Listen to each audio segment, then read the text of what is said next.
vamos lá, né? Eu só consegui botar para gravar agora, desculpa, gente. Acabou que não entrou a prece na gravação, mas tudo bem, todo mundo vai entender. Mas sim, foi feita a prece. Então, do livro Marcas do Caminho, da editora Ideal, capítulo 12. Mas um samaritano que ia de viagem chegou ao pé dele e, vendo-o, moveu-se de íntima compaixão. Está no Evangelho de Lucas, capítulo 10, versículo 33.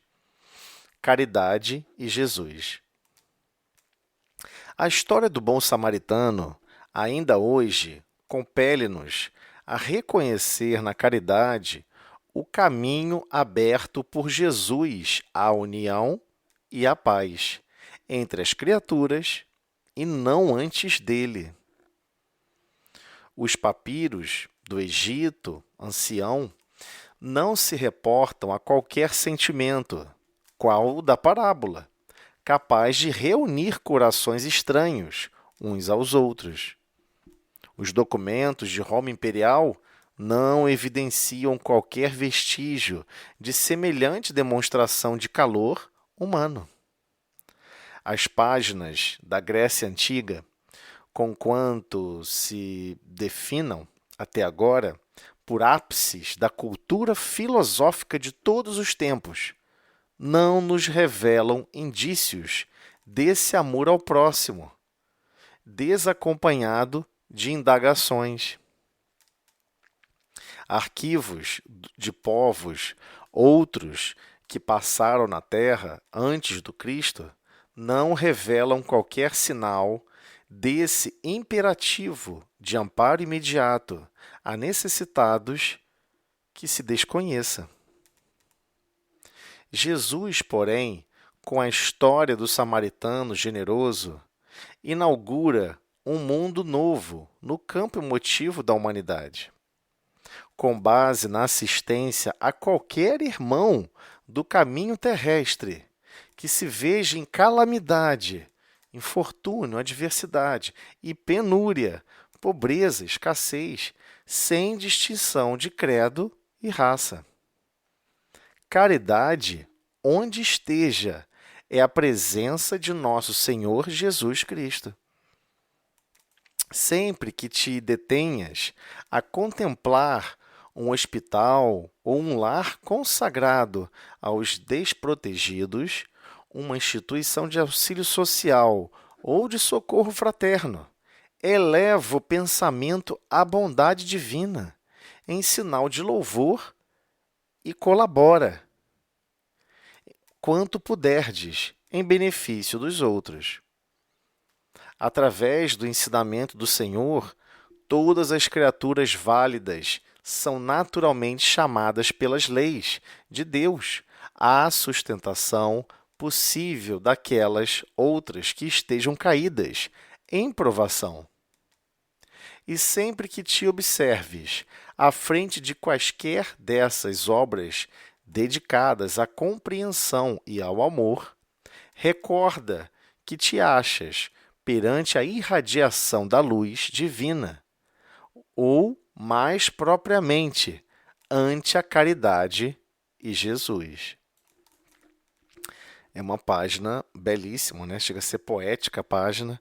O Evangelho de Lucas é todo muito poético, né? É um evangelho lindíssimo, né? Conta, conclamando todos a ter uma percepção muito diferenciada, né? Você vê, ele escreve com uma... Se você for comparar, né? O mesmo contar da história, a mesma história contada, né, por Lucas, e também igual em outros evangelhos, você sempre vê que Lucas ele dá um floreado a mais, né? Íntima compaixão, moveu-se de íntima compaixão, né? Ele sempre consegue rascunhar melhor características e sentimentos que Jesus tentou trazer ali naquela história, né? Então, aqui cabe um parênteses antes da gente comentar a página, né? E aí, esse parênteses eu vou resgatar, já que a gente estava falando sobre o Livro dos Espíritos, eu vou resgatar lá no Livro dos Espíritos. Eu posso carregar aqui agora? Espera aí. Só um minutinho. Para poder a gente resgatar uma perguntinha.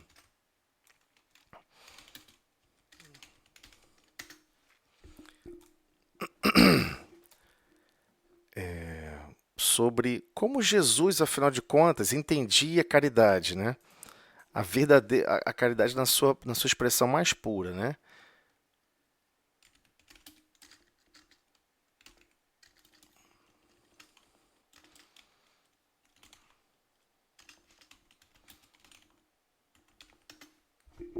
Deixa eu pegar aqui rapidinho.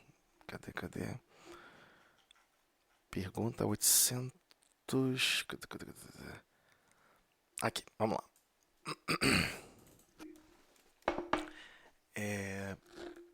Isso é a pergunta 886, né? 886 da Lei de Justiça, Amor e Caridade. Está lá na segunda parte do livro dos... Depois eu mostro aqui a subdivisão. O livro dos Espíritos tem uma subdivisão em que ele vai falar sobre as leis morais. Tá ok? Então, só para conversar aqui rapidamente e mostrar isso aqui. Ó.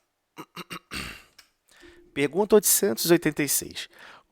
Qual o verdadeiro sentido da palavra caridade? Como a entendia Jesus? Como é que Jesus entendia o sentido da palavra caridade? Porque a gente fica falando isso. Eu metralho as crianças lá também na evangelização sobre isso. Elas podem desencarnar e reencarnar milhões de vezes. Está arranhado dentro delas essa frase. Porque essa frase é importantíssima. Ela é curta e expressa sentimentos profundos, né? Benevolência para com todos. Indulgência é um sinônimo para indulgência, né? Tolerância, compreensão para com as imperfeições dos outros e perdão das ofensas.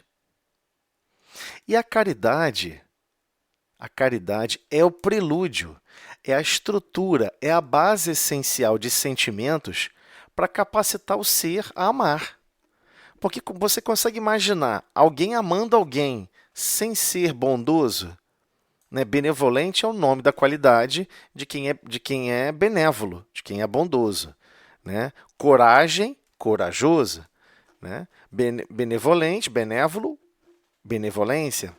Então, aquele que é bondoso para com todos é uma qualidade ímpar, né? Então, a pessoa onde ele vai, ele vê alguém com fome, ele se preocupa com aquela pessoa. Ele nunca viu aquela pessoa. Ah, vê uma pessoa com sede, ele vai lá, compra água, pega água, leva água, né? Então, essa preocupação contínua é importantíssima. Indulgência para com as imperfeições dos outros. Total compreensão e total tolerância. Não importa se a pessoa está errando com você mesmo, que está te causando alguma injúria, alguma mágoa, alguma coisa, a pessoa compreende. Esse outro irmão, ele ainda tem dificuldade nisso. Como talvez eu também tenho, mas eu não percebo.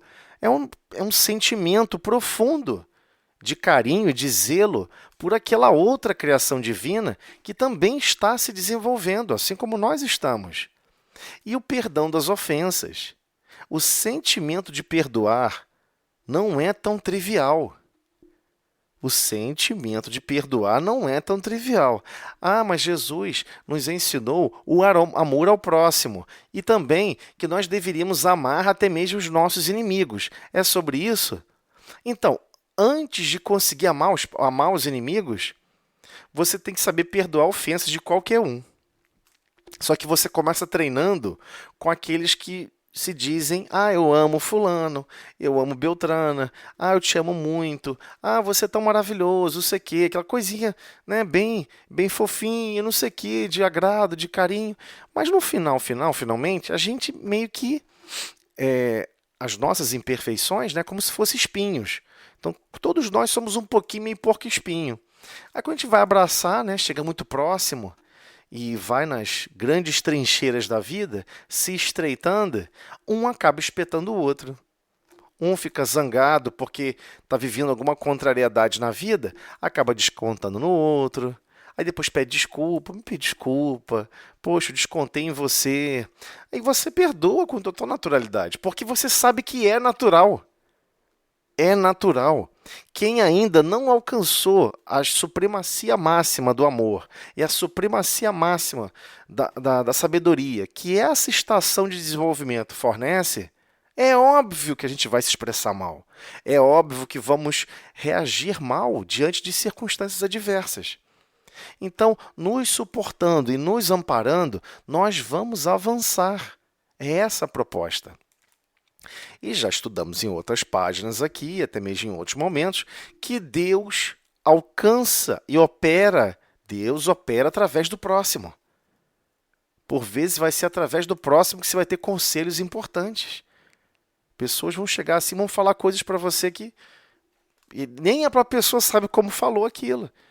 E é proposital. Espíritos superiores se utilizam de outras almas para que possamos receber ajuda. E que, sim, devemos ser o meio pelo qual a manifestação de amparo divino se manifesta. É obrigatório. Por quê? Porque faz parte da essência divina. A essência divina funciona através da cooperação. Da cooperação.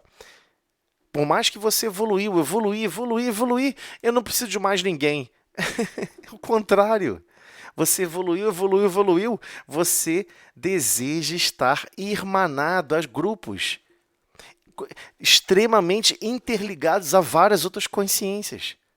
E que por mais que você tenha capacidade de fazer tudo sozinho, você prefere fazer uma parte só e poder ter a contribuição e a ajuda e o amparo de várias outras almas.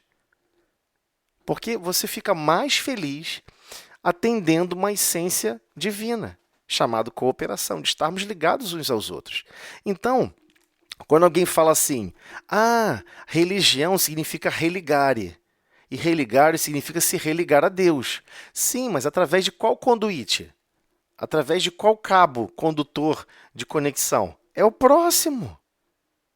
É o próximo. Por isso que a gente vem falando há muito tempo. É redundante aquela primeira lei, a segunda estrofe da primeira lei. Amarás o teu Deus de todo o teu coração, de toda a tua alma, e até o próximo, como a ti mesmo. Jesus não inventou isso. Isso está lá na lei de Moisés, tá? A primeira lei. É uma lei de amor. Por que ele está falando amar a Deus e amar o próximo? Porque ele sabia que a gente não ia entender. Que faltava muito para dilatar esse sentimento. Não tem como você amar a Deus odiando a criação divina. E aquela criação mais importante do reino, você vai desprezar a mais importante? A mais importante é o próximo. Então, ele vai tratar aqui vários assuntos, a pergunta aqui depois se dilata, ele vai falar sobre o amor e a caridade, são complemento da lei de justiça. Esse é outro problema, entender esse conceito chamado justiça. Então, a caridade, segundo Jesus, não se restringe à esmola. Ok? Quando ele está falando aqui a palavra caridade, tudo isso aqui são sentimentos. Benevolência é um sentimento. Indulgência é um sentimento.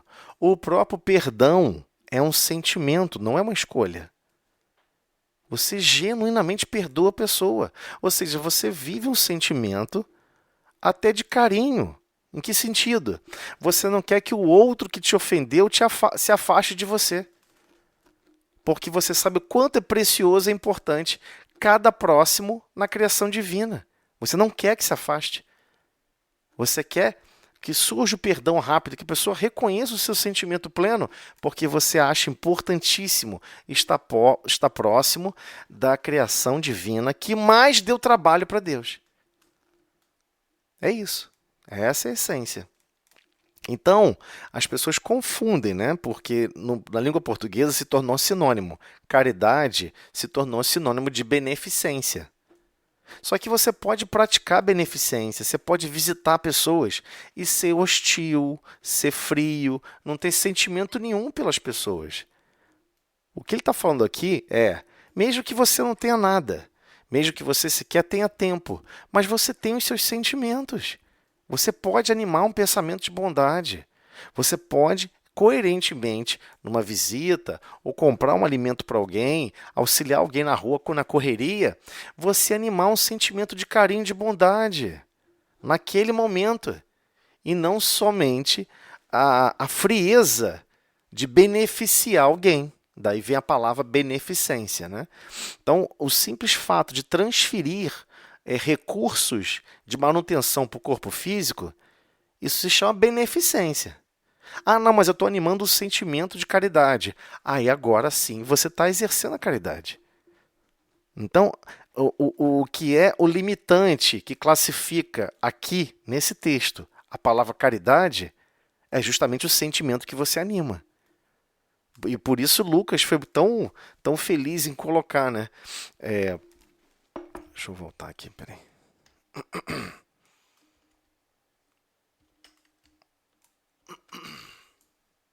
Lucas foi tão feliz e moveu-se de íntima compaixão.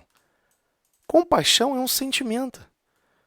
Você se preocupar com o outro a ponto de você sentir compaixão pelo outro.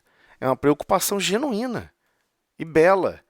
Você não está preocupado em agradar a pessoa, em receber alguma coisa em troca. Você está preocupado em realmente ver aquela pessoa numa condição diferente. E você vai fazer de tudo que tiver ao seu alcance para assim exercê-lo. Ok? Então, eu só queria fazer esse parênteses para a gente entender que caridade é essa que ele está falando aqui no texto. Para a gente não confundir. Então, quando Jesus conta essa história, foi um divisor de águas absurdo. Porque naquela época, o que eles entendiam?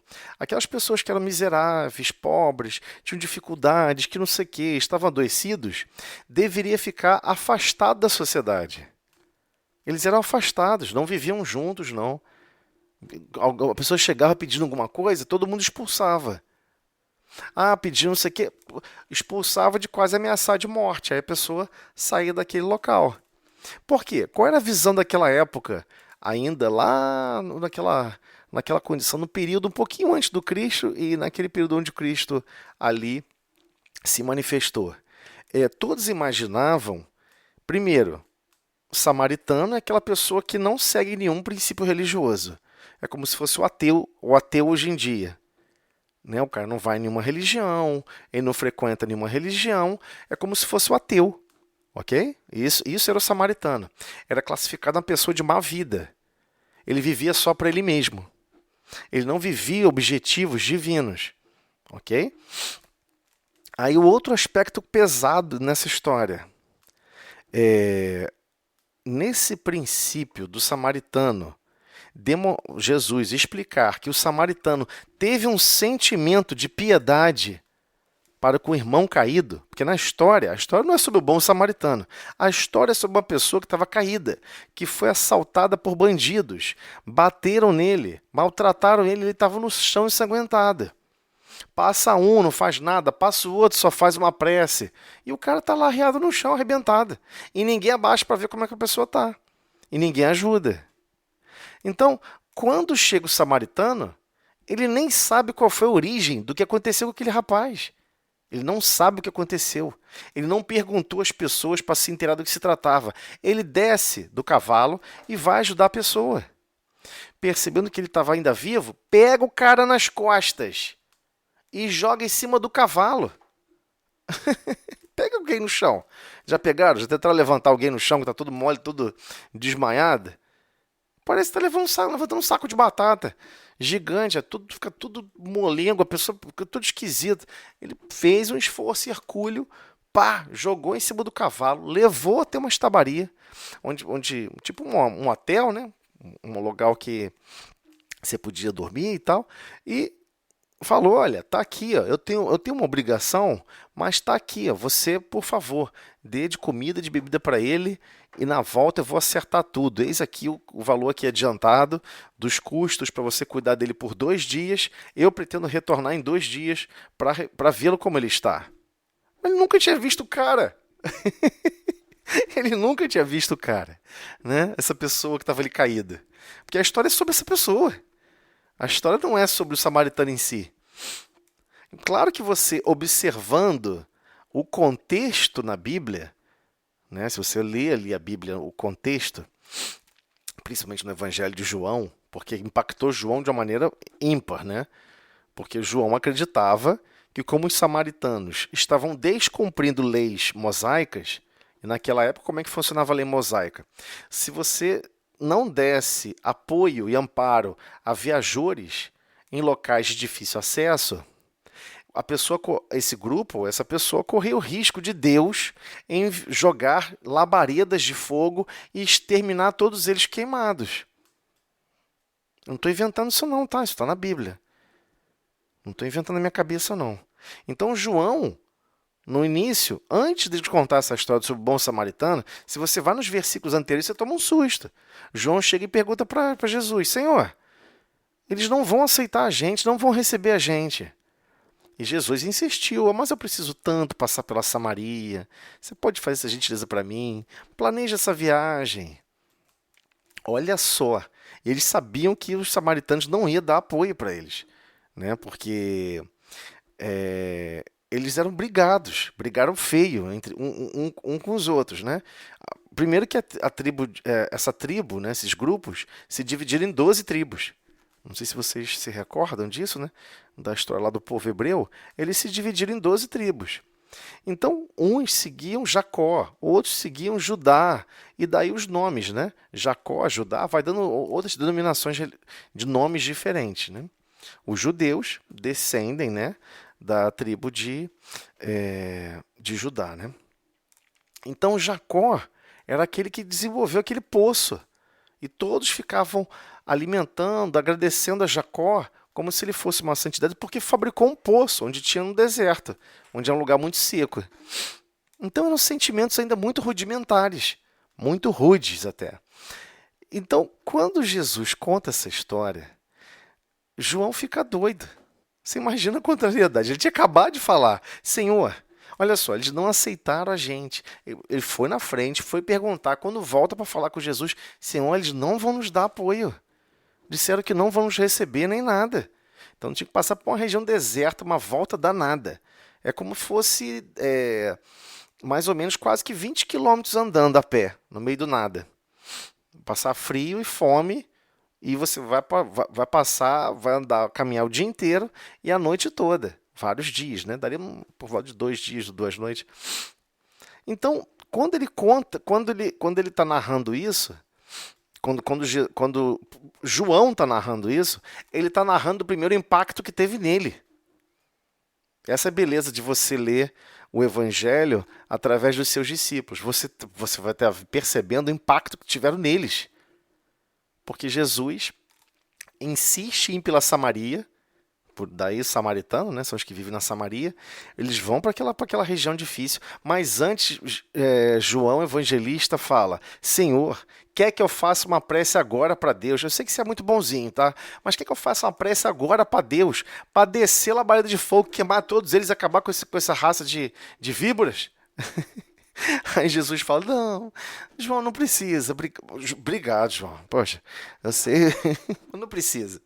Dessa vez não precisa. Aí depois dessa viagem toda, esse perrengue danado, sem água, sem comida, você chega do outro lado, parece que você capotou montanha abaixo. Então quando eles chegaram, quando estavam entrando em Jerusalém, eles estavam totalmente acabados, poeira da orelha ao dedão do pé. E eis que chega um sacerdote e pergunta para Jesus, Senhor, quem é meu próximo? Foi daí que surgiu a história do bom samaritano. Esse sacerdote foi tentar dar uma espetada no Cristo, perguntando, Senhor, quem é meu próximo? Mas assim, era hábito, naquela época, naquele período, pessoas que vinham de viagens muito degradantes, de viagens muito cansativas, você oferecer água. Você oferecer os óleos essenciais para os pés, para as mãos. Você chega totalmente ressecado, todo em frangalhos. E Jesus estava ali na frente do cara em frangalhos. Ele era o próximo. Ele era o mais necessitado. Ele se colocou em condição de necessitado para contar a história do bom samaritano. Não só o sacerdote não tinha entendido, porque o sacerdote que foi questionar o Cristo, por mais que ele tivesse com uma dúvida realmente sensível, Poxa, deixa eu ajudar esse pessoal primeiro, depois eu faço pergunta para Jesus. Deixa eu oferecer água, lavar os pés, não sei o quê, dar alguma coisa de comer para eles tomarem água. Quando eles se assentarem, lavarem o rosto, lavar os braços, lavar as pernas, tirar aquela poeira braba, aí eu vou fazer pergunta para ele. Não, ele não fez isso. Ele primeiro foi fazer pergunta. Quem é meu próximo? Aí Jesus, com toda a calma, você imagina todo mundo em frangalhos, todos os discípulos em frangalhos. E aí eu lembro muito que Jesus falava para Pedro, Pedro, eu vou fazer você ir em lugares que você não quer ir. E aí tá lá, ele conta aquela história, cara, avassaladora, que eu queria, você imagina, se você tá lá e observa a cara de João, ouvindo a história, onde antes ele queria amaldiçoar, destruir todos os samaritanos, e Jesus vai e coloca o samaritano numa condição de excepcionalmente bondoso, excepcionalmente atencioso com o próximo. Então, o que ele estava querendo dizer? Olha, não tem tudo que vocês investiram esse tempo todo em estudar as leis, em querer praticar as leis divinas de uma maneira matricial, de uma maneira mecanicista. Vocês entenderam tudo errado. Tudo tem a ver com o sentimento. Tudo tem a ver com a construção de sentimentos nobres. Sentimentos que geram resultados nobres. Então, é uma reviravolta. Essa apresentação, primeiro, de um Deus bondoso, de um Deus maravilhoso, que provê tudo, que ampara, que tá sempre convidando todos a estarem na vinha, operando, trabalhando, mesmo sem saber o que está fazendo, mas está na vinha. É fantástico.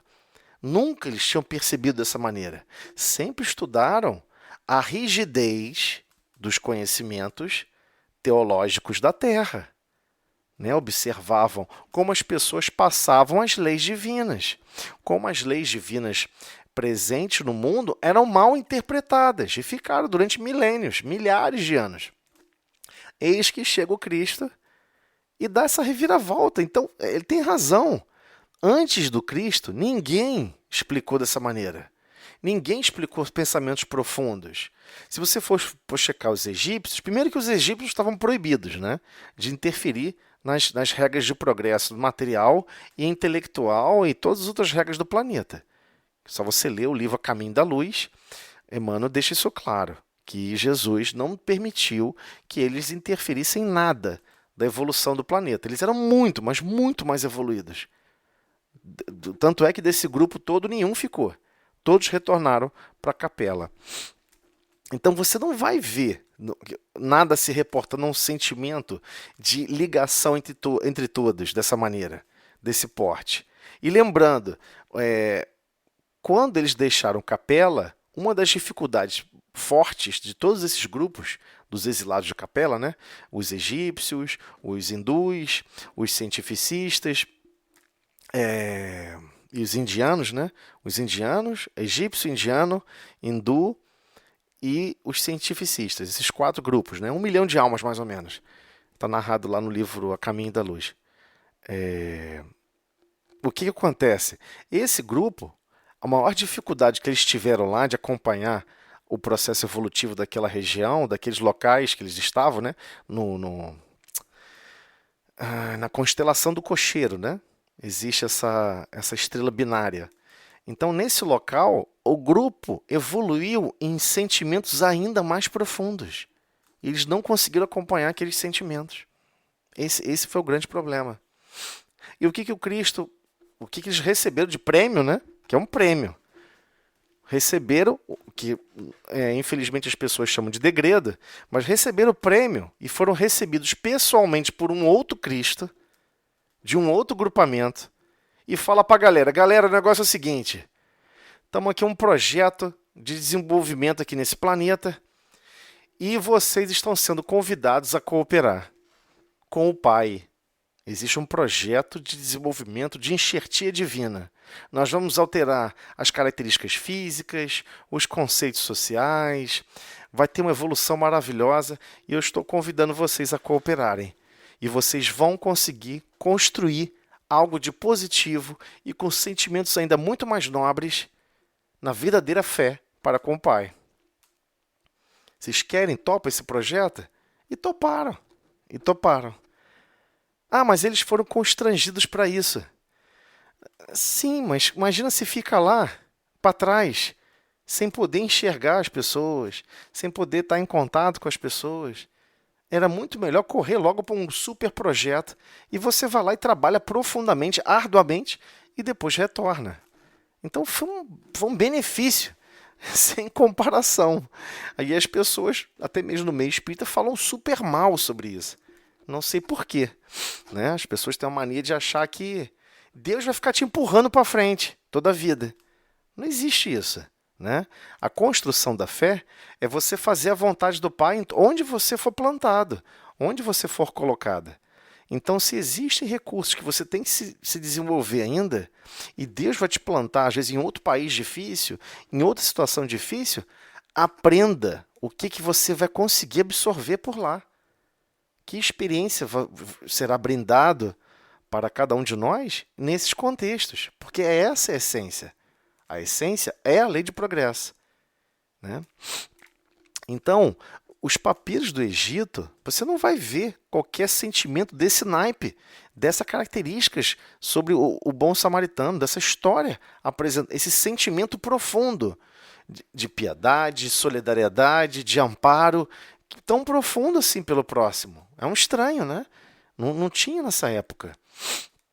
Em Roma, você vai ver grandes filósofos, grandes pensadores, mas falando de questionamentos de si para consigo, sobre somente o autodesenvolvimento, o autoconhecimento, né? Se você for observar o estoicismo e várias outras linhas filosóficas da pessoa, assim, a pessoa acredita numa verdade, vive essa verdade. Então você vai ver, Júlio César tiveram grandes frases, mas quando tu vai ver a frase, é sobre problemas de si para consigo, não envolve o próximo em momento nenhum. Mesmo a Grécia antiga, né, no ápice da sua cultura filosófica de todos os tempos, não nos revelam indícios desse amor ao próximo, desacompanhado de indagações. Então, o que ele está querendo dizer com isso? Você vai ver pessoas falando sobre um pouquinho sobre esse amor, mas cheio de questionamentos. Será que eu devo fazer isso? Será que a pessoa merece o meu amor? Será que é lá que eu posso depositar o meu amor? Ou seja, cheio de questionamentos. É isso que ele está falando. Então, não existe esse amor, esse nível de renúncia e sacrifício espontâneo pelo outro.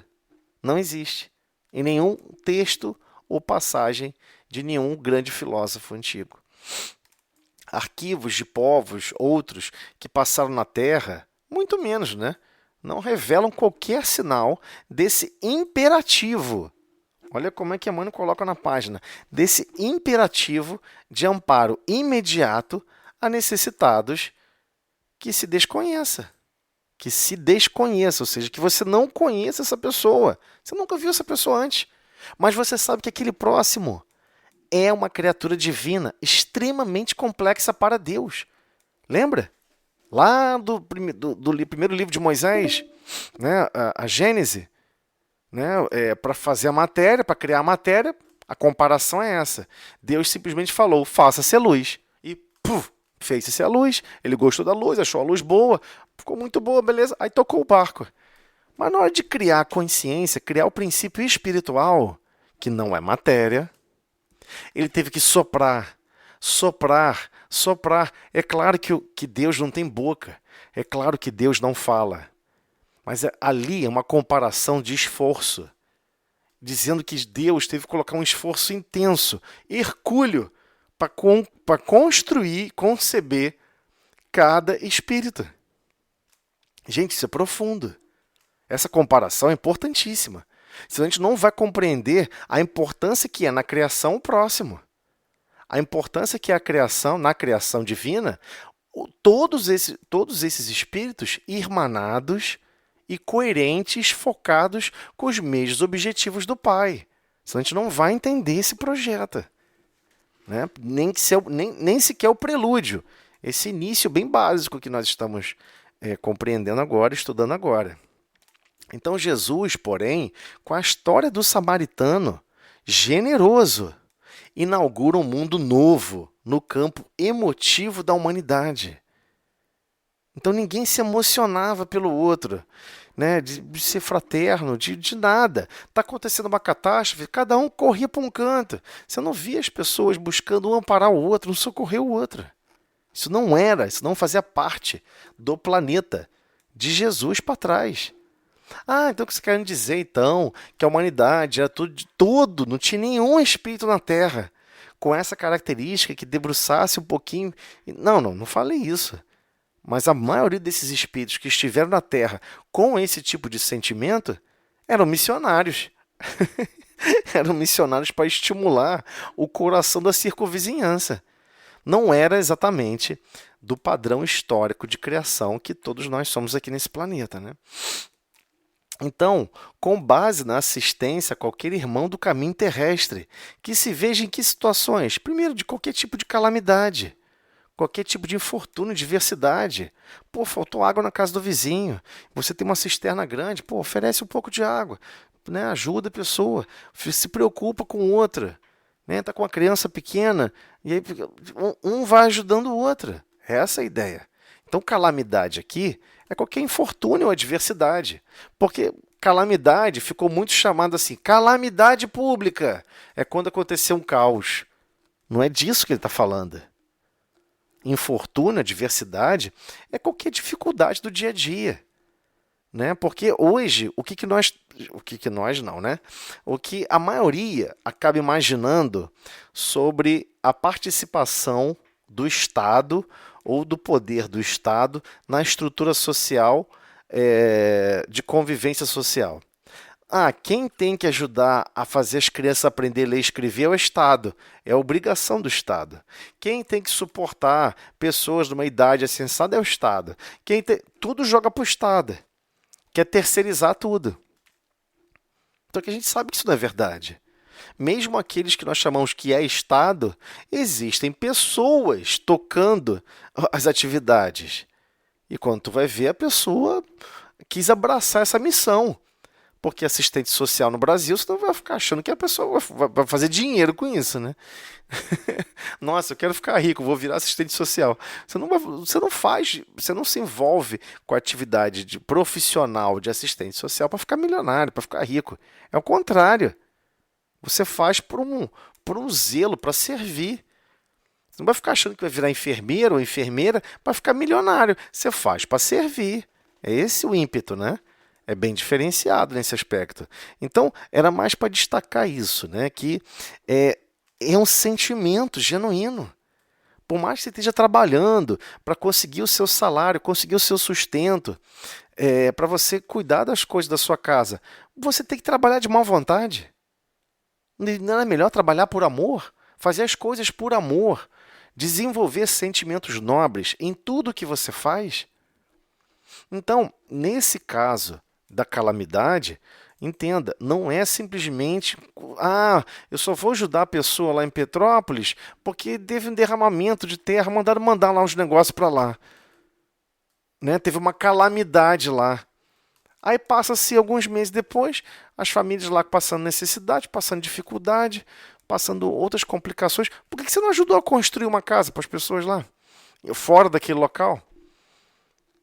Todo mundo só quer ajudar. E assim, as pessoas querem ajudar o que está sobrando dentro de casa, né? Só enviou um casaco velho. Não sei o que, velho. Roupa velha.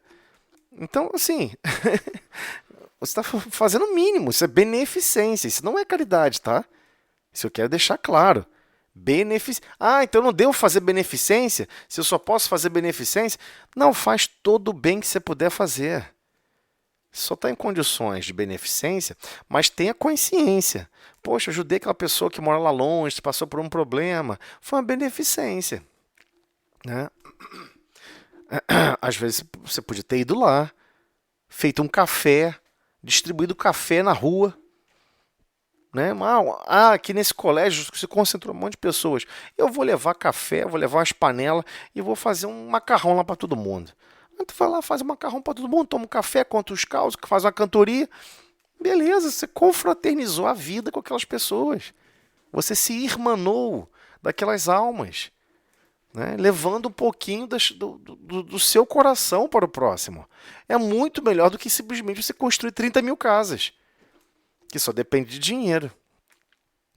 Contribuir com o seu coração é o mais importante. Então, a mesma coisa com relação à penúria. Não se está se tratando aqui de pobreza somente financeira, nem escassez somente financeira. Está se tratando aqui também de pobreza de sentimentos, de emoções, de percepções de vida, de produzir calma, de produzir paz. Por vezes você vai poder ajudar pessoas até mesmo que são ricas, mas que são pobres de valores da vida. Estão perdidos no grande deserto do Saara, que é as emoções pobres e enfraquecidas. A pessoa vai só se desgastando no dia a dia. Então, sim, aqui a penúria não é só material, né? E ele deixa claro, sem qualquer distinção de credo e raça. Ah, não, só ajuda se for da minha classificação religiosa. Só ajuda. Isso é uma bobagem, né, gente? Então, caridade, esse sentimento complexo que a gente tem que aprender a desenvolver, benevolência para com todos, indulgência para com as imperfeições alheias e perdão das ofensas, é a presença de nosso Senhor Jesus Cristo. Ponto. Ponto. Esse é um sentimento vivo, vibrante da boa nova, né?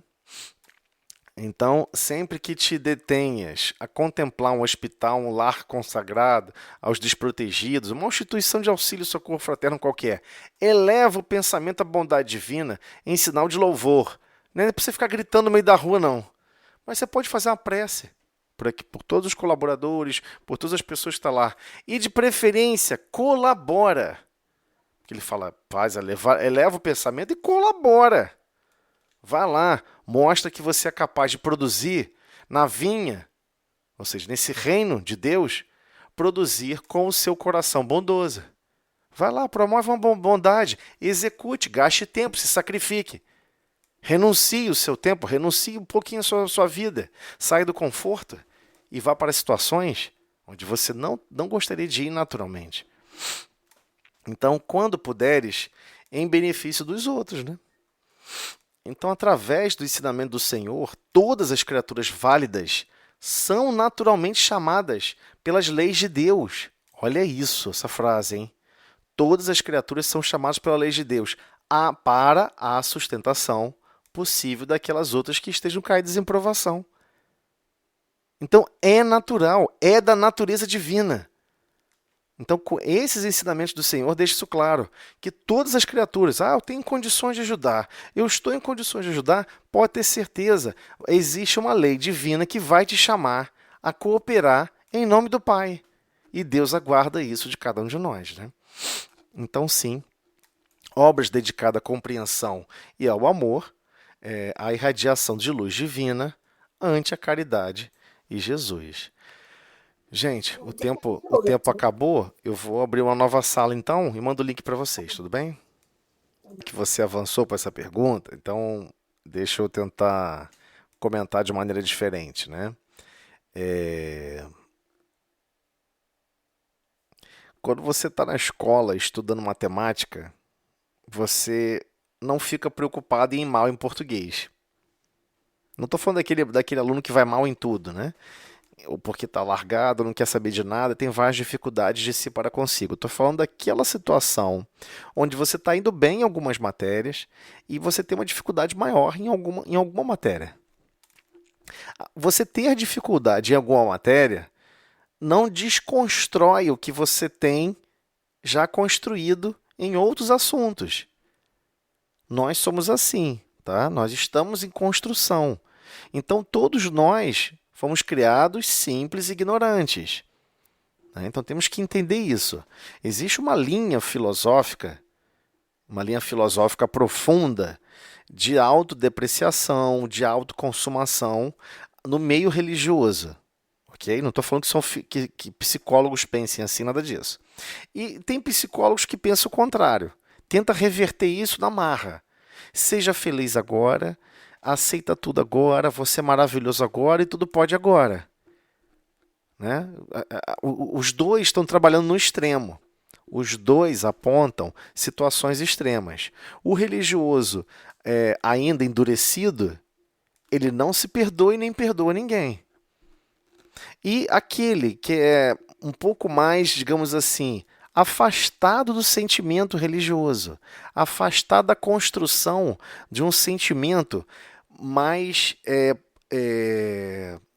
plural, um sentimento mais plural, que é um sentimento mais profundo que você está comentando que é difícil. Essa questão de amar a todos. Como é que eu posso amar a todos se eu nem sequer me amo? A questão toda é que o se amar também é como se fosse um reflexo na água. Você só consegue realmente se amar exercendo a função do amor.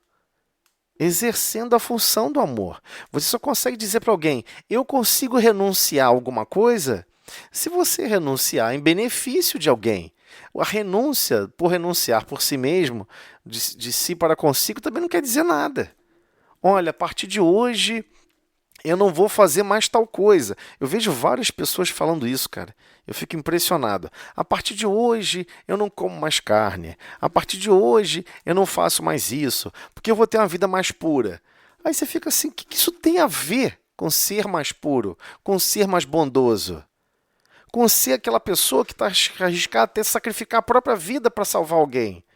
Então, quando você vai pegar lá no livro Boa Nova, em vários momentos, principalmente tem 2 páginas belíssimas, além do bom ânimo, né? De bom ânimo, que eu pensei que sua pergunta fosse em outra direção. Mas tem uma outra página que ele fala sobre isso, que é quando ele convida os discípulos para ajudar a fundar o reino de Deus nos corações dos homens. E eles, uma hora, ficam preocupados. Por quê? Porque teve uma hora que Jesus pegou e explanou geral. Olha só, vou falar um negócio para vocês. Vocês vão ser perseguidos, ninguém vai compreender vocês, o bicho vai pegar. E está na hora de você tomar uma decisão. Dentro de vocês possui um trono e você tem 2 opções para tomar. Você tem que fazer uma escolha. Depois eu compartilho também essa página, e essa página é profunda, né? Posso até compartilhar o áudio também. Ela é muito poderosa nesse sentido. E qual foi a narrativa que ele traça? Cara, ele vai falar do guerreiro na arena. O guerreiro da arena, quando entra na arena na arena romana, ele não sabe se ele vai sair vivo ou não. Mas ele deixa de entrar na arena? Não. Quantas pessoas que todo mundo aqui pode sentar em casa e estudar, você não está preocupado de ter vigias no portão, de ter grupos armados controlando e cuidando da sua casa. Você sabe que existem pessoas já fazendo isso, se sacrificando. Pessoas estão saindo na rua, trocando por um punhadinho de dinheiro, correndo risco de serem assassinados para que você tenha sua paz em casa. Mas só que ninguém gosta de ouvir isso. Mas essas pessoas saem na rua sabendo que existe esse risco. E por que ela sai? Da onde vem essa coragem? Né? Então, por isso que eu quis compartilhar aquele livro, Coragem. Não sei se você teve tempo de ouvir o áudio, né? Mas primeiro você toma um susto, porque todo o conceito que você tinha sobre coragem muda. Então, por exemplo, essa questão de querer fazer a bondade com alguém, mesmo sabendo que eu não sou bondoso, é um ato de coragem. Querer se arriscar em tentar fazer um bem, sabendo que você pode fazer uma grande bobagem. Quantos pais acham que estão fazendo bem aos filhos, fazendo com que eles não tenham nenhum tipo de sofrimento? Deixa que eu sofro por eles, deixa que eu me arrebento por eles. A pessoa acha que está fazendo certo. A pessoa acha que está fazendo melhor. Bom, mas olha só, você devia estar treinando esse espírito a se desenvolver para Deus. Treinando esse espírito a ter coragem para um dia aprender a renunciar, para um dia aprender a se sacrificar em prol, às vezes, de um outro membro da família, um futuro filho que ele vai ter, ou filha que ele vai ter, um futuro cônjuge difícil que ele vai ter, ou esposa difícil que ele vai ter, que essa pessoa vai ter. Não, você tem que criar a pessoa para a felicidade. Gente, criar as pessoas para exercer contribuições na sociedade é possível. Felicidade é evolução, é outro nível. Então, muita coisa foi misturada nesse grande caldeirão. E não adianta. Você só consegue, por exemplo, eu quero muito aprender a andar de bicicleta, mas eu não quero cair. Mas cadê a coragem para subir na bicicleta e começar a pedalar? Você está entendendo onde eu quero chegar? Tudo tem a ver com essa coragem divina de querer estar se desenvolvendo, mesmo sabendo que tem deficiências. Poxa, mas eu posso um dia acabar falando com alguém e alguém vai se ofender. Não importa como você vai falar, as outras pessoas vão se ofender. Então, ainda tem um problema grave aqui na história, quando a gente está estudando história da nossa própria história, da sociedade, desse planeta. A narrativa das histórias foram tomadas. E a narrativa da história não sabe qual é o contexto espiritual da história espiritual daqueles grupamentos, porque a gente não tem como saber isso agora. Mas o pouquinho que a gente sabe, lá naquela publicação, por exemplo, tem um livro chamado Novas Mensagens. Você vai tomar um susto no dia que você lê esse livro. Um livro chamado Novas Mensagens do Irmão X. Né? Todo mundo sabe quem é o Irmão X, né? Ele não pôde mais assinar o próprio nome porque a família dele aqui, ainda encarnada, estava querendo cobrar os direitos autorais do espírito desencarnado. Aí ele passou a assinar Irmão X. Ele narra uma história em que está Kardec, vários espíritos numa reunião complexa. Eis que chega um espírito de altíssima envergadura. Só procurar esse livro você vai ver o que eu estou falando.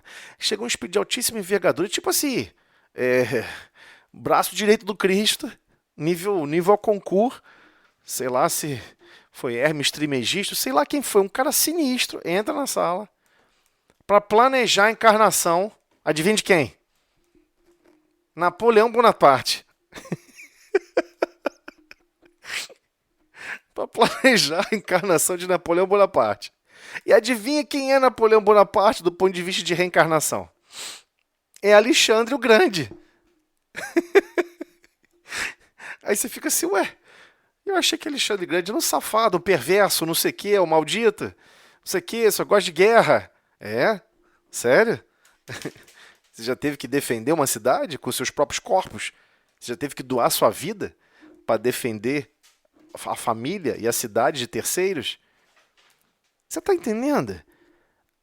Por vezes, você tem que recorrer a espíritos que sabem se sacrificar. Quem quer se fiar em guerra, em monte de guerra, para unificar países, para unificar não sei o quê, para acabar com outras guerras que seriam 10.000 vezes piores? E ninguém consegue ver isso. A guerra era um fato.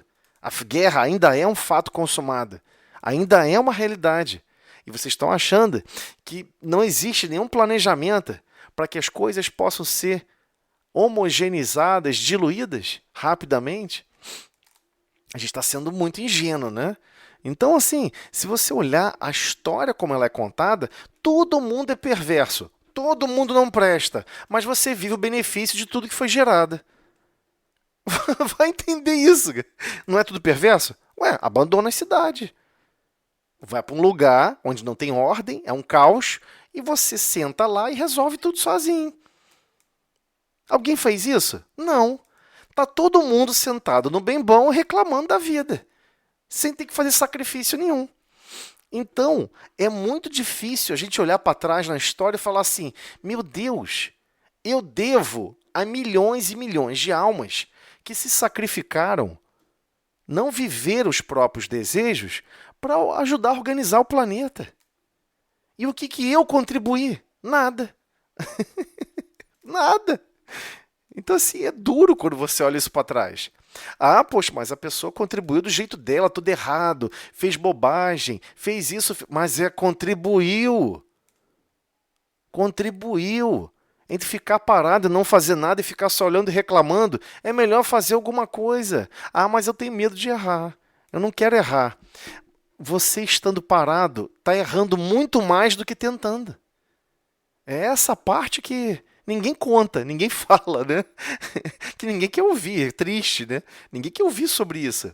A incúria, ou seja, você ficar parado e não fazer nada, não faz de você uma pessoa bondosa. Muito pelo contrário.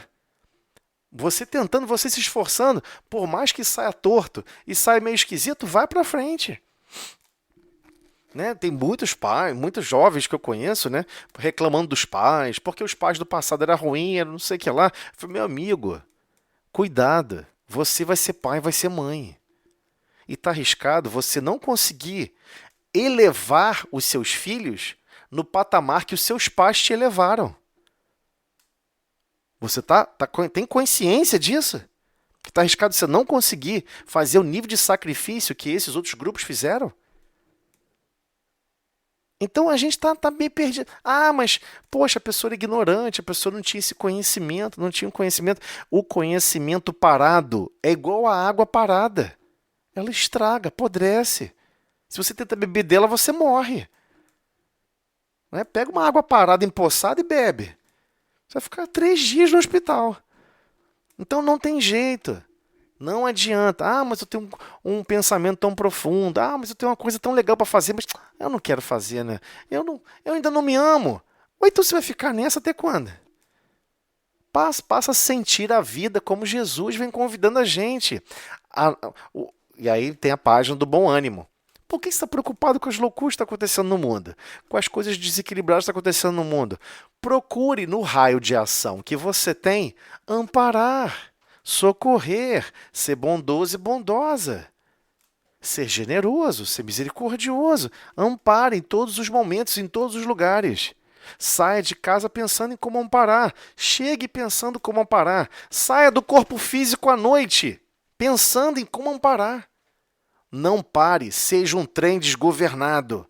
Não pare de tentar ser bondoso ou bondosa. E na persistência, você ganha. Você evolui.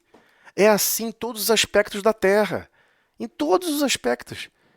Né? O recente medalhista de bronze do judô, ele chegou e falou assim, poxa, o repórter veio elogiar ele, não sei o quê, começou a elogiar ele. Nossa, que maravilha, você ganhou a medalha de bronze, de judô, que maravilha, não sei o quê. Ele, olha, vou te contar uma coisa, eu era o pior do dojo. Eu era o pior do pior dos judocas. Eu não gostava de treinar, eu não ia, eu faltava, eu achava que eu não tinha capacidade. Um dia eu pensei, eu quero ganhar uma medalha. Aí a repórter perguntou, mas o que você fez então? Foi bem simples, eu treinei durante 6 anos. 6 horas a 7 horas por dia, sábado, domingo e feriado. Seja encontro com colegas, não fiquei saindo com amigos nenhum e fiquei treinando até direto, sem parar. A persistência sempre ganha do mais inteligente. Entendam isso. Ah, fulano é tão inteligente, ele é persistente. Ele fica ali persistindo, direto. Pode ter certeza, o persistente vence. Entre em qualquer turma de engenharia, do que for, MIT, MIT, qualquer universidade do planeta. Você entra lá, vê como é que está a turma, quem são os mais inteligentes. Eu te provo que você é capaz de tirar notas maiores do que eles. Persista, se sacrifique, durma pouco, rala, vai. Se ele fizer um livro, você faz 3. Se ele fizer 1000 exercícios, você faz 3000.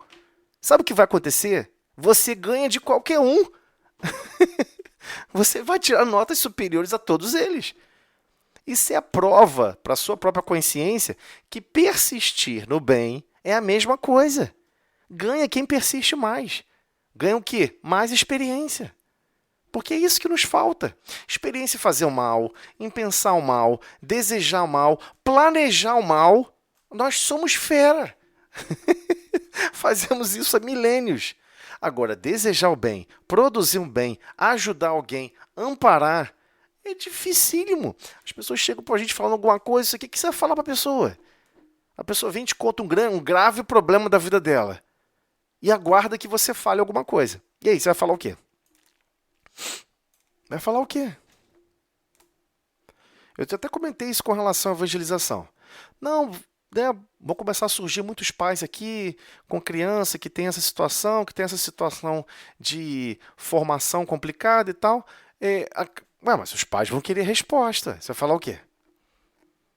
Vai falar o quê? Vai falar nada? O problema todo é esse, né? Esse é o grande problema. Vai falar nada? Ah, não posso correr o risco de me expor e errar. Eu penso hoje o contrário. Eu quero sempre me expor e errar. Porque se eu não for aprender com meus próprios erros, eu vou aprender com o quê? Então, é essa coragem, essa sagacidade, essa coragem de querer se desafiar todo dia, a desafiar os poucos recursos que nós temos. Senão, até o que tem nos será tirado. Essa frase que é braba. Aquele que mais tem, mais será dado. E aquele que menos tem, até o que tem será tirado.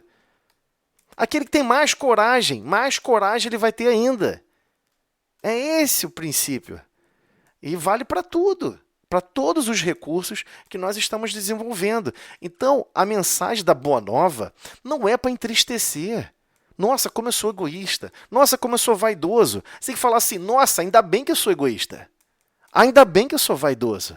Agora eu preciso transformar esses sentimentos em algo positivo. Porque você não começa do zero. Infelizmente, nos estudos de psicologia perturbado do mundo, todo mundo acreditava, ou acredita, né, que um dia você vai pegar um ser puro e dar pureza para a bondade. Não existe isso, não é assim que funciona. Quem conhece sabe que nós somos espíritos imortais. Não é a primeira vez que nós estamos reencarnando. Não são nossas primeiras experiências. É óbvio que nós fomos criados simples e ignorantes, sem sentimentos e sem conhecimentos.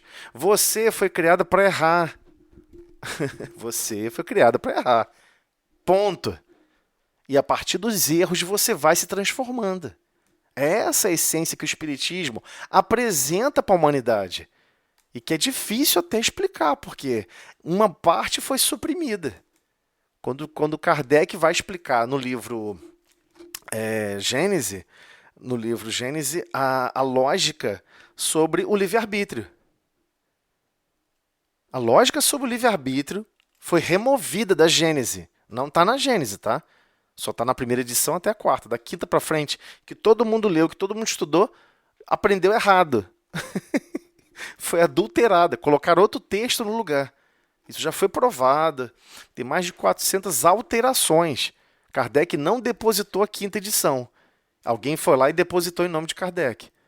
Vou ver. Eu estou falando que depositou em francês, tá, gente? Não estou acusando Febe, acusando ninguém aqui, não. Para a gente não entender isso errado. Então houve uma adulteração. Por quê? Porque é um pensamento muito libertador. Ah, então quer dizer que eu estou cheio de erro e que eu tenho que aprender com esses meus erros? Sim, como é que você vai aprender? Pelo contraste. Ah, eu amo tanto a minha esposa. Um dia você vai tratá-la mal. E você vai ver que você feriu uma pessoa que você ama. Só assim que você se transforma. Poxa, já vi várias pessoas falando isso. Vários homens grandes, barbados e velhos falando isso. Puxa vida, a minha esposa fez com que eu me tornasse uma pessoa melhor.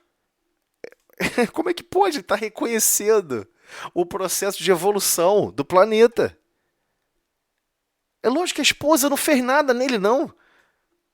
É o convívio da intenção de querer manter um vínculo de amor, da intenção de persistir no amor. Ele sabe que é algo importante. Ele sabe que essa água desse poço é importante. Ele não vê o fundo, ele não conhece, mas ele tanto se esforça, puxando esse balde para cima, que quando ele toma um gole, ele fica impressionado. E todas as vezes ele vai fazer esse esforço. Vai dar cotovelada, vai esbarrar um no outro, um vai desagradar o outro, vai. É inevitável.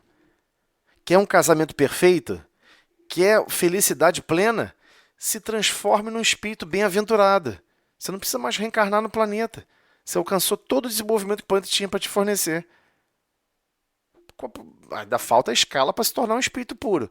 Mas só você ter alcançado esse nível, você já tem um nível de contentamento. Porque você consegue ver a sua experiência brotando no amor, a sua experiência brotando na sabedoria. Nossa, não é que eu estou escolhendo melhor agora? Já comentamos com todos aqui. O que é um planeta se transformar? Um planeta de provas e expiações para regeneração. Provas e expiações, sua vontade não está participando. A sua vontade plena não está participando. Porque você não entendeu o contexto educacional. Não entendeu. E você fica dando, né, cabeçada. Deixa eu me provar se eu consigo isso. Deixa eu me provar se eu consigo. E se empenhar em querer aprender a amar mesmo, não se empenha. Então, o que acontece no segundo nível? Que quando a gente passa por uma condição de regeneração, você já é capaz de olhar para dentro de si mesmo, essa grande escultura que você construiu, que hoje você diz que odeia, porque ela não é perfeita. Mas você não está preocupado com a perfeição. Você está preocupado em regenerar essa escultura. Deus não pune. Por que Deus não chega assim, fulmina e destrói todos os grandes líderes doidos que maltrataram a humanidade? Por que nunca teve isso? Desce uma bola de fogo, acaba com eles. Por que não acontece isso? Porque a partir dos sentimentos que eles tiveram, de contrariedade, equivocados, de distorcido, vai ser a partir desse sentimento que ele vai transformar no oposto. É essa a essência. E Jesus explica isso diretamente no livro Boa Nova. É palavra direta do Cristo. Deus não transforma os seus filhos. No momento oportuno, ele educa a partir dos sentimentos que você já tem. Ah, mas os sentimentos que eu tenho não são perfeitos. Sim, mas é pelo contraste que você se transforma. Não tem jeito. Então, o nome da doutrina é Boa Nova. É o nome da doutrina. Né? É uma boa notícia. Então, como é que a boa notícia pode causar tristeza? Meu Deus, eu sou assim. Meu Deus, eu sou assado. Meu Deus, eu não sei perdoar. Meu Deus, não fica assim não, pelo amor de Deus, tem que ser alegria. Meu Deus, agora eu entendi em quais sentimentos eu tenho que persistir, entendeu?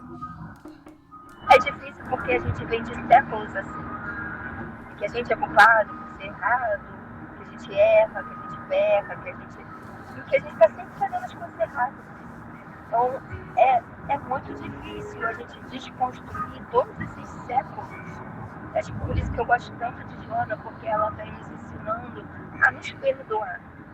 A não nos considerarmos tão errados que a gente ainda está aprendendo. Então, é muito difícil. E hoje eu percebo também que você fazer a caridade para o outro, que não é tão seu próximo, é mais fácil. Porque o nosso próximo, que está do nosso lado, nossos familiares, eles acabam nos ferindo, e aí, para ser caridoso com eles, é muito mais difícil.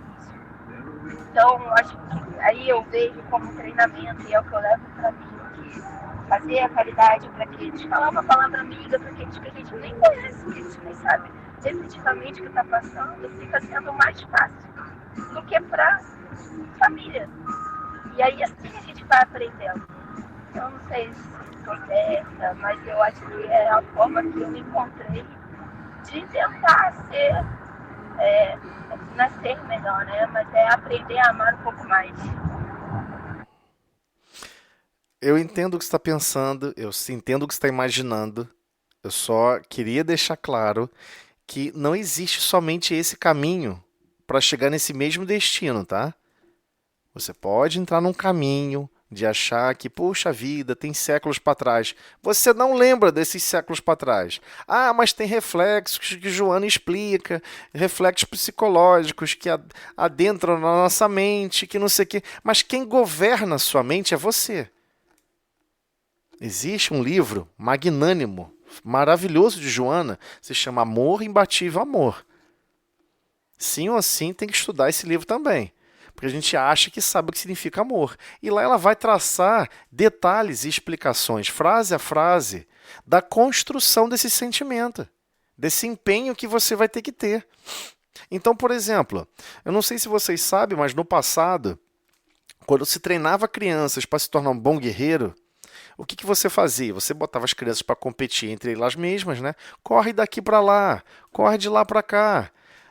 O primeiro que chegasse, o que melhor cumprisse a tarefa, é o que era punido. É o que era punido. É como a maioria das pessoas se sente hoje na Terra. Ah, eu estou fazendo um bom desempenho no meu lar, eu estou fazendo um bom desempenho na minha casa e eu me sinto punida. Entendeu? É a mesma coisa de treinar o guerreiro. Como é que você treina o guerreiro? Ele vai, corre, ele quer ser o melhor para ser punido. E ele vai ser punido. Aí vai lá, pega a vareta e eu, pá, toma chicotada de vareta. Mas ele apanha com louvor, com alegria. Porque ele consegue. Ele consegue ser o melhor.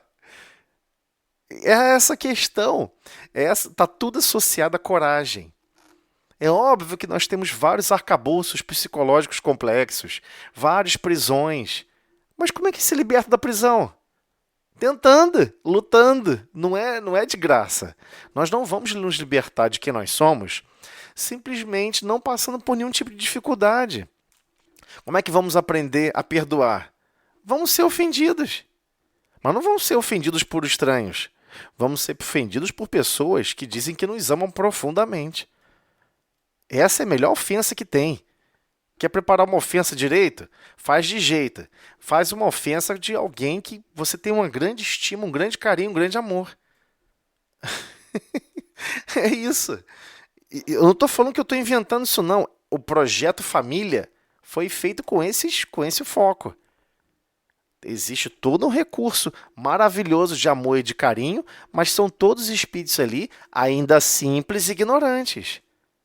É porque a gente acha que já evoluiu. Nós ainda somos muito simples, muito ignorantes ainda. Então, falta muito para evoluir no aspecto que nós precisamos. Só que chega um momento em que você não quer mais ficar só se testando. Você já sabe quais são as suas falhas. Não, eu tenho dificuldade de perdoar. Mas isso não vai parar de eu produzir um bem para essa pessoa. Isso não vai parar de eu sorrir para essa pessoa. E eu não preciso ficar demonstrando para ela que eu estou triste. Porque é uma forma de chicotear o adversário, né? Você transforma o próximo em adversário. A pessoa te ofendeu, te maltratou, falou um monte de bobagem para você, não sei o que, você ficou chateada. Aí você fica emburrado. E você faz de tudo para chicotear a pessoa com o seu aspecto de chateação. E se todos tivessem um poder financeiro e uma liberdade total, absoluta, já estavam todos separados uns dos outros. Não tinha mais ninguém junto com ninguém nesse mundo. Eu estou falando da realidade, gente. E cada dia mais as pessoas têm mais liberdade, menos constrangimento. E as pessoas estão optando em se separar, em se desligar, e esquecendo o foco do projeto. O problema do projeto não é o projeto, somos nós. Nós é que somos fracos, que nós não somos persistentes, nós não somos corajosos, nós não insistimos em manter um pensamento positivo. É Pode o falar, primeiro, André. é o primeiro pensamento quando a gente está convivendo com as pessoas que têm aborrecimentos assim horríveis, é que a gente ter dinheiro para sumir, para largar aquela pessoa para trás. Exatamente. É o Exatamente. primeiro pensamento que vem, é real isso. Exata. E a pessoa quer desistir. Agora, não é só você que quer desistir, né? Não é só cada um de nós que queremos desistir. Vários que estão desencarnados, que não conseguiram superar certos limites, querem que a gente desista também. Ei, tu vai ficar com essa pessoa, porque sabe que sua presença vai mudar a pessoa. Sabe que se continuar nesse caminho, você já está mudando a pessoa. O outro está vendo. Não, mas eu quero que o outro só sofra. Eu quero que o outro só se escassete. O desencarnado, às vezes, só fica pensando isso. Então, nós temos que ter essa coerência com esses princípios. Eu tenho dificuldade? Tenho. Eu posso errar? Posso. Pode ser que eu não vou perdoar perfeitamente? Pode. Mas eu vou persistir. Porque eu sou guerreiro. E eu vou até o último minuto, até a última gota de fluido vital que tiver no meu perispírito e que eu puder animar. Mas eu vou me esforçar para produzir um bem. Pode ser que eu fique sem sono, sem dormir, fique escacetado, mas eu vou me regozijar, me felicitar, né? No seguinte aspecto. Eu persisti. Eu consegui caminhar onde eu não caminhava ontem. Eu consegui persistir onde eu não persistia ontem. E é assim. Né? Se você vê que as pessoas que escalam o Everest, chega o momento da escalada, não tem como escalar. A verdade é essa. Aí eles falam, olha para o chão e só dá um passo por vez. Aí o cara vai, você vai falar assim, cara, mas são 3,5 km de subida. Olha para o chão e só dá um passo por vez. Vai dar certo. E o cara vai lá e chega, consegue. Então é isso que o Cristo vem nos convidando. Perceba o projeto divino. Em tudo que você observar à sua volta, as convivências difíceis, as pessoas difíceis, o próximo difícil, observe que Jesus, junto com o Pai, colocou você nessa situação porque sabe que você já está com condições de dar um passo a mais, de avançar um pouco mais, de se esforçar um pouco mais. Então é isso. Né? Que as pessoas costumam falar, Deus não coloca os fardos pesados e ombros leves. Por quê? Porque é isso. A verdade é essa. Né? Não Ah, pô, adianta fugir, né? Porque se você pode fugir, lá na frente você vai achar uma coisa pior ou igual. exatamente, exatamente. Esses grupos reencarnam várias vezes juntos. Ah, mas eu queria tanto que fosse diferente. Ah, em primeiro lugar, você tem que se sentir diferente. Ah, percebi, essa diversidade está necessitando que eu tenha mais paciência. Eu não estou tendo. Entendeu? Chega um momento que chega o impasse. Ah, eu era para ter mais paciência, eu não tenho. Eu era para ter mais renúncia e eu não quero renunciar. Ah, eu tinha que me sacrificar um pouco mais e eu não quero me sacrificar um pouco mais. Todo mundo vai chegar nessa beira do precipício. Todos vão chegar, é inevitável reencarnar isso. Né? Principalmente em planetas de provas e expiações. Todos nós vamos ser constrangidos a ir até a beira do precipício. E é isso. Você se sustenta na beira e consegue escalar ao contrário, ou abandona e pula. É sempre isso. É sempre isso. Ah, não, mas eu conheço pessoas que não têm a mesma dificuldade. Tem. Todos possuem as mesmas dificuldades. Estamos na mesma escala. Da mesma escala de desenvolvimento. As mesmas dificuldades que nós temos, todos possuem. Uma mensagem, uma vez, que me impressionou muito no livro de Bezerra de Menezes, né? Um espírito, Bezerra de Menezes, foi fazer uma palestra, né, para um grupo de espíritos que estava para reencarnar. E aí ele está lá palestrando, falou, bom ânimo, não desanime, vai dar certo. Aí um espírito pega, levanta o braço. O negócio é o seguinte, Bezerra, eu não acho que vai dar certo, não. Já é a 10ª encarnação que eu vou nesse mesmo lugar, com esse mesmo grupo, e eu erro nas mesmas coisas. Eu não me aguento mais. Eu faço isso. Eu fico preocupado com isso. Eu quero ter vantagem. Eu quero ficar bem. Eu só quero ter vantagem em cima de todo mundo. Eu não aguento mais. Eu não consigo lá na hora, eu não consigo entender nada. Sempre que eu reencarno, parece que tudo uma vala ao contrário.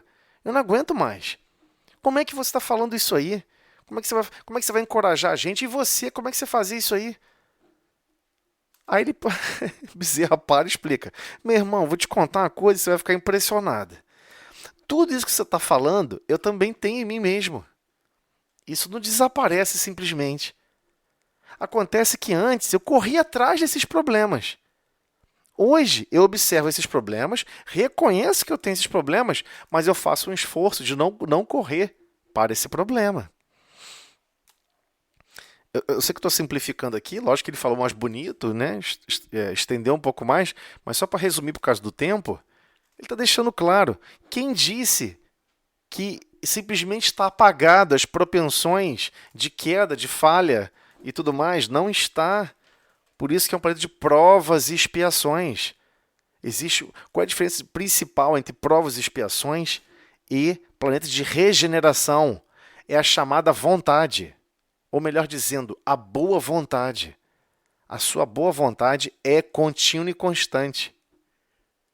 Você olha para dentro de si mesmo, sabe todas as rachaduras que tem na sua própria construção, mas você não fica estressado nem preocupado com isso. Você simplesmente vai lá reformando, vai lixando, tampando cada buraco e sabendo que a falha está lá. Mas você não incentiva a falha, você não tenta abrir. Ah, já que está quebrado, deixa eu quebrar mesmo. Já caiu um dedo, deixa eu arrancar mais um. Você não faz isso na sua própria estátua, que você construiu.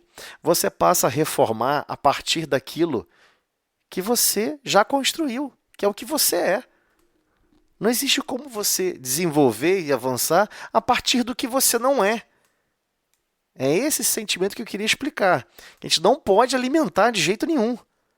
Porque esse sentimento leva a gente ao ostracismo, à tristeza, à desilusão, tudo bom e nada presta. Ah, meu Deus, como a vida é ruim. Para fugir disso, você tem que entender, eu estou em desenvolvimento.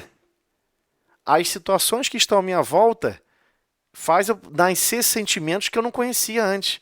E é assim que eu estou me descobrindo. E eu descobri uma nova rachadura. Fulano falou uma palavra para mim, eu fiquei ofendido. Eu não achava que eu poderia me ofender sobre isso. Eu tenho que até anotar isso. Né? Eu me ofendo quando alguém fala tal coisa. Eu me ofendo quando alguém... E aí sim vai. Nós temos que nos conhecer. Por exemplo, eu tenho um problema gravíssimo. Por exemplo, até mesmo de trabalho. Se eu vejo a pessoa fazendo uma coisa errada, eu tenho um problema gravíssimo com isso. Eu não consigo. O negócio me faz, me faz mal desgraçado. A pessoa sabe que tem que fazer de um jeito o trabalho. Ela vai lá e está fazendo de forma diferente e você vê que não é simplesmente por leviandade no sentido de a pessoa está distraída. Não, a pessoa está fazendo errado de propósito. Entendeu? Isso me queima por dentro. Eu sei que eu tenho que me controlar. Tá a escada pular no pescoço da pessoa, entendeu? Dá 3 tapas, 3 bicos, fala assim, meu amigo, faz direito. Porque na próxima, se eu pegar, eu vou te arrancar mais sangue. Mas eu não posso mais fazer isso. Entendeu? Mas é um sentimento que sobe, eu sei que sobe. Eu já tive uma história pesada, barra pesada de violência em outras encarnações. Mas eu tenho que controlar isso. Então, uma coisa que eu gosto muito na Joana de Ângeles, que ela fala o seguinte, chega um momento que você passa a se reconhecer. E você começa a reconhecer que todos nós, de certa forma, por estarmos desvinculados do Pai e dos objetivos divinos, todos nós somos um pouquinho psicopata. Por isso que eu adoro ver filme de psicopata, de pessoas psicopatas. Porque quando eu vejo os objetivos divinos e eu vejo como nós vivemos na Terra, nós somos psicopatas para espíritos evoluídos. Nós já somos esses espíritos tudo adoecido. Olha lá, a pessoa é adoecida disso, adoecida daquilo. Só que a gente não percebe a própria doença. Que nós somos realmente espíritos doentes. Onde a doença que todos nós temos em comum é o pecado. Ah, o pecado como assim? Nós criamos ideias fixas sobre todo e qualquer assunto. Né? Ah, sobre amor, sobre o meu passado culposo e não sei o quê. Talvez eu matei 3.000 pessoas. Tá, matou, e daí? Você tem como voltar atrás agora e mudar isso? Não. Então é bola pra frente. É bola pra frente. Ah, mas eu acho que Deus castiga. Jesus falou diferente. Acho melhor estudar Jesus e parar de estudar o Velho Testamento. O Velho Testamento cumpriu a historiografia bíblica daquele povo, daqueles povos. E depois mostrou como eles conseguiram germinar a maior grandeza de luz da história da humanidade. E que será para toda a eternidade a maior grandeza de luz. Um Cristo animou um corpo físico na Terra. E ensinou o que é o amor, como é conviver com amor e carinho. Isso vai levar milênios para a gente se desenvolver. Né? Não vai ser de uma hora para outra. Então, temos que... Olha a hora, hein? Sim, desculpa aí. Temos que desconstruir esse sentimento. Não anime esse sentimento. Ah, eu fiquei meio chateadinha ou meio chateadinho, porque no fundo, eu acho que eu não presto, eu acho que eu não sou bom, não sei o quê. É isso mesmo, a gente não presta, a gente não é bom. Não tem problema nenhum nisso. Olha como é que Deus confia profundamente em cada um de nós. Uma pessoa está convivendo com outras. A pessoa, às vezes, também já virou mãe. Né? Já conseguiu estar responsável por outros. Mas Deus, se você é tão perverso assim, tão maldoso, tão absurdo, por que Deus colocou outras almas sob o seu cuidado? Né? Aí você pensa assim, mas tem pais que são bizarros, que tem a filha e maltrata e faz isso, faz coisa errada com a filha. Você acha que Deus não sabia que isso ia acontecer? Você acha mesmo? Deus sabe de tudo o que vai acontecer. Nós somos altamente previsíveis. E Deus está permitindo. Todo mundo que quer viver qualquer tipo de loucura, fique à vontade, pode viver. Não tem problema. Mas preste atenção, hein? Você vai ter que ajudar a reverter isso tudo, a reconstruir novamente, né? Se regenerar e se reintegrar aos objetivos do Pai. Então, quer viver fora, né? E Jesus conta essa história. Desculpa, Iana, só para poder finalizar esse finalzinho aqui. Me veio aqui na cabeça para contar essa história, tem que contar. Agora me sopraram aqui. Quando Jesus está conversando com os discípulos, está conversando com Pedro, e Jesus convida Mateus, que era chamado de Levi, que era o coletor de impostos, ele era tido como uma pessoa de má vida. Ele vivia em festas voluptuosas, cheio de mulherada, regada a bebida. Era hoje os degenerados do mundo que as pessoas criticam, maltratam. Era Levi. Levi era assim. A casa dele vivia só pancadão, boladão, festas, faz de festa, um monte de mulherado, o bicho pegava. E Jesus chega para ele e fala: hoje vou à sua casa, vou jantar na sua casa. Lembre-se, na cultura judaica, aquelas pessoas que eram classificadas religiosas não se misturavam com pessoas de má vida. Por um objetivo óbvio. Primeiro, são convivências diferentes. Mas ninguém falou que era para odiar a pessoa. Mas as pessoas achavam natural odiar.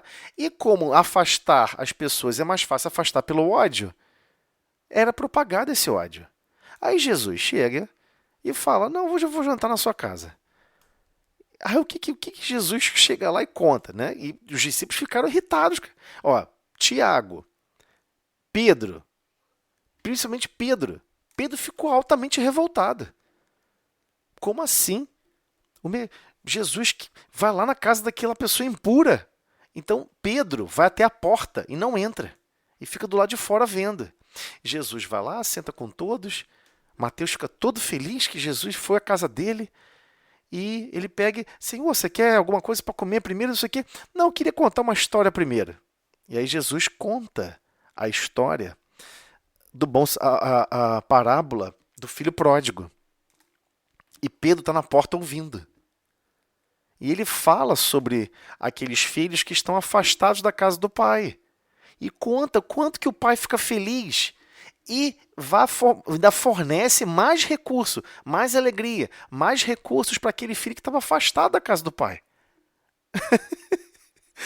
E a gente não consegue entender isso.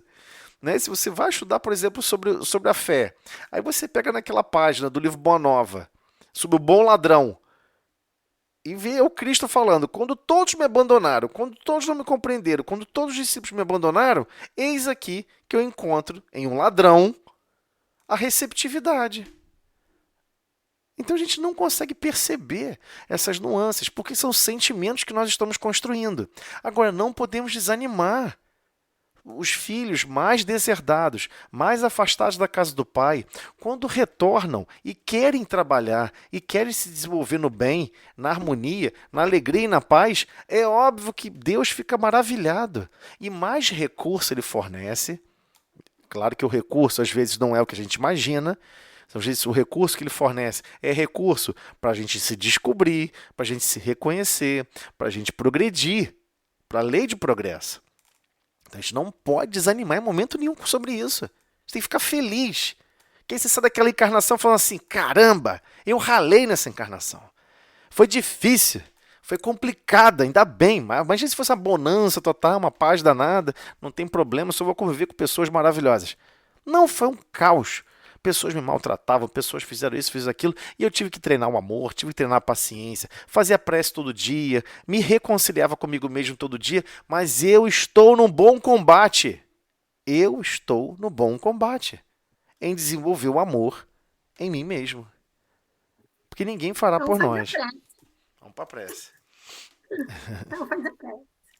Desculpa aí, gente, acabou que a gente não avançou aqui. A gente estava... Você estava gravando tudo, Rogério? Oi?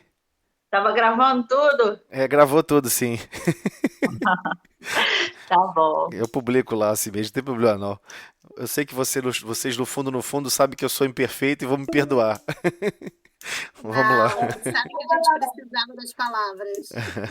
Bom ânimo, Vanessa. Não desanime nunca. Sempre animada. Engraçado que era a mesma pergunta que eu ia fazer, Não é Vanessa. nada, não, mas eu vou falar que às vezes bate assim no desânimo. Sim, eu sei que bate. É normal bater desânimo. Mas a beleza do desânimo é se animar depois. Essa é a beleza do Vai fazer desânimo. para fortalecer. Isso aí, vamos Não lá. pode desistir, não, porque já foi uma grande vitória a gente estar conhecendo isso, né? Com certeza. Esses dias traz muita. Até fugiu a palavra, mas enfim, vamos para a pressa. Vamos para a prece. Prece. Senhor Jesus, Mestre de infinito amor e misericórdia, agradecemos, Senhor, por todas as suas vibrações de amor e carinho por todos nós, estimando e, acima de tudo, alimentando os recursos pobres de nossas almas, para que possamos sentir sentimentos que não sentíamos antes, para que possamos raciocinar pensamentos que não pensávamos antes, para que possamos realmente dar um passo a mais em desafiar o nosso mundo íntimo a persistir na boa vontade, na coragem de seguir os teus ensinamentos de amor e paz, de renúncia, de sacrifício, para o bem de todos, para a paz e harmonia de todos.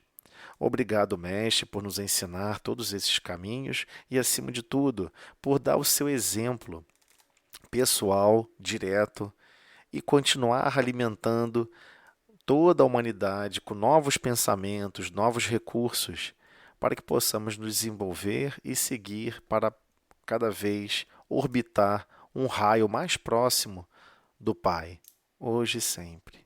Obrigado. Com essa prece, Senhor, pedimos permissão para finalizar o estudo da noite. Muito obrigada. Então, né, gente? Vamos fazer o